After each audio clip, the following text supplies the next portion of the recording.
Et notre invitée ce soir est Clara Debord, directrice de l'Agence régionale de santé de la Guyane. Juste avant, sachez qu'il y a un décalage entre la question posée au moment donc, où elle entend cette question, de décalage de quelques secondes. Clara Debord, bonsoir.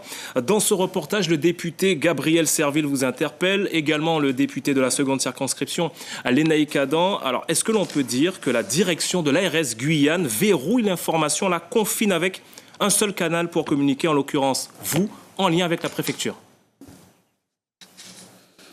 Dans une crise d'une telle ampleur, c'est le préfet qui coordonne les opérations et c'est notamment le préfet qui assure toute la relation avec les élus. Donc il n'y a pas de difficulté de ce côté-là. Nous travaillons en étroite collaboration et pour ma part, je ne m'occupe que des aspects sanitaires, à savoir préparer notre système de santé. Que répondez-vous donc à cette interpellation du député Gabriel Serville, mais aussi de Lénaïque Adam?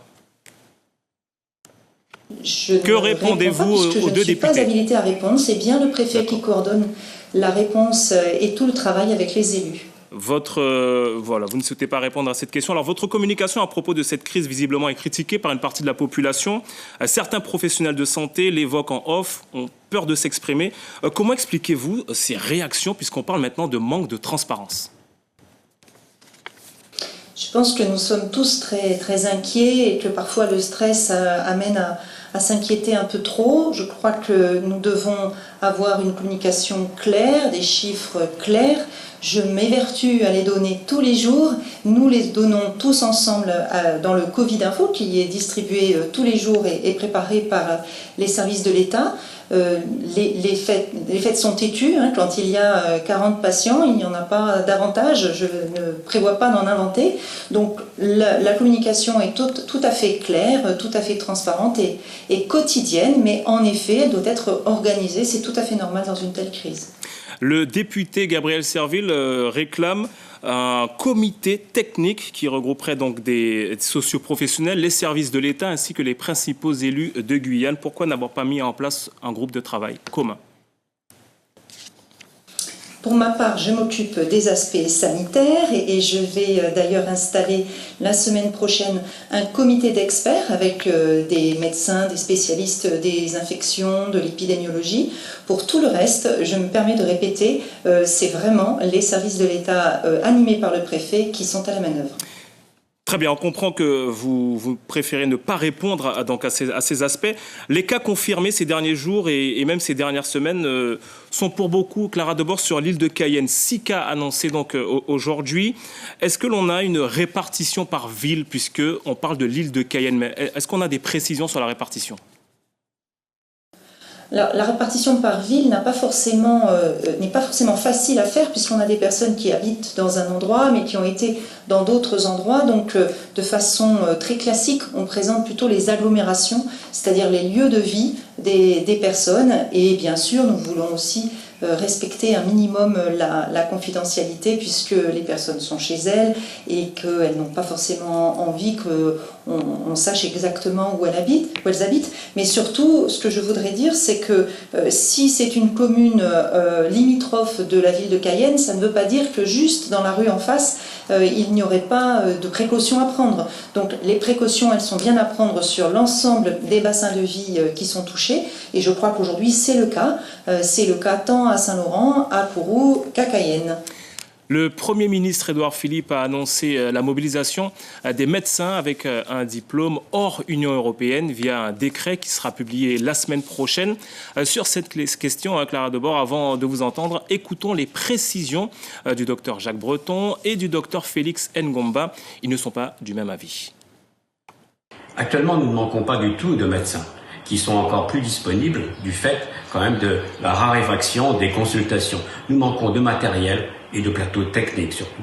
Donc toujours nous lancer à la figure les médecins cubains, c'est un réel manque de considération tant des médecins publics que des médecins privés.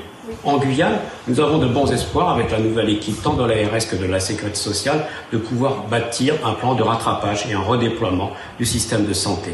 Ce n'est pas qu'une question d'argent, ce n'est pas qu'une question de moyens, il faut réunir les professionnels de santé et ce n'est pas que l'affaire de l'État, avis à tous les décideurs publics. Par l'ordonnance 2005 et par les arrêtés de l'ARS, Nous avons eu la chance ici en Guyane à combler une partie de manque de médecins, mais c'est insuffisant. Et nous espérons qu'on aura d'autres dossiers intéressants pour pouvoir offrir une offre un peu plus générale, surtout dans les spécialités comme la neurochirurgie, la chirurgie vasculaire qui manque cruellement en Guyane. Il y a un nombre assez important, je crois qu'il y a plus d'une centaine de médecins à diplôme hors Union européenne qui exercent régulièrement en Guyane. Donc il n'y a rien de nouveau. Clara Debord, sur cette question, est-ce que vous allez faire appel à des médecins cubains ou venant d'autres pays ?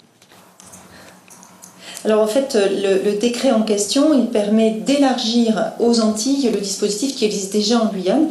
Donc je m'inscris tout à fait en vrai avec tout ce qui vient d'être dit. La situation en Guyane ne va pas être modifiée par ce décret, elle va être élargie aux Antilles.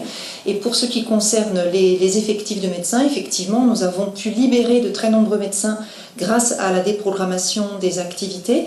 Et puis, comme le Premier ministre l'a annoncé, si nous avons besoin de personnel supplémentaire pour aller au-delà des lits que nous avons déjà programmés comme étant augmentés, nous ferons appel à la réserve sanitaire.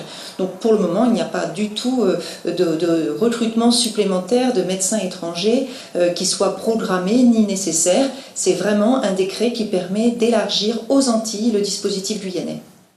Alors, à quand la livraison On a annoncé une livraison donc, de différents masques, mais aussi les tests. Alors, on va parler des tests. Depuis le début de la crise, on parle de cas confirmés.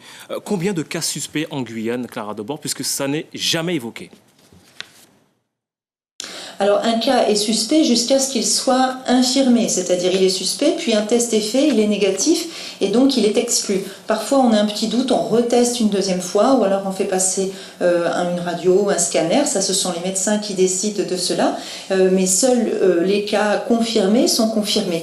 Pour autant, comme vous le savez, il existe une stratégie nationale d'élargissement des tests et j'ai moi-même saisi plusieurs experts guyanais cette semaine pour nous orienter sur la stratégie d'élargissement. Ils viennent de me répondre par écrit ce soir et donc nous avons une réunion après ce journal pour décider de la stratégie d'élargissement. Elle comprendra très probablement l'élargissement des tests à tous les professionnels de santé symptomatiques, c'est-à-dire dès lors que l'on est symptomatique, donc que l'on a des symptômes du virus et qu'on est professionnel de santé, on pourra bénéficier d'un test même si on n'a pas quitté la Guyane depuis moins de 14 jours, ce qui était jusqu'à présent le critère que les médecins du centre 15 continuaient à appliquer.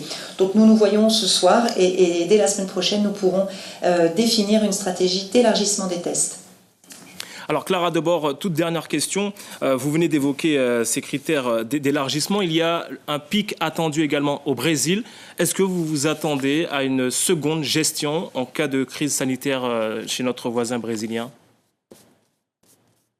Nous savons que nous sommes à l'intersection des deux hémisphères et que, par exemple, pour ce qui est de la grippe, chaque année, on a une partie de la grippe qui arrive de la métropole et puis ensuite, un peu plus tard, une deuxième vague de grippe qui arrive du Brésil. C'est tout à fait possible que le coronavirus se comporte de la même façon ou de façon différente.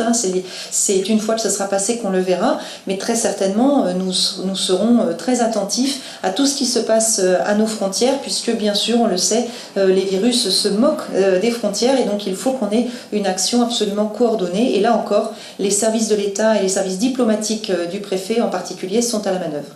Clara Debord, merci d'avoir répondu à nos questions. Suivez l'info sur Guyana Première, télé, radio et internet.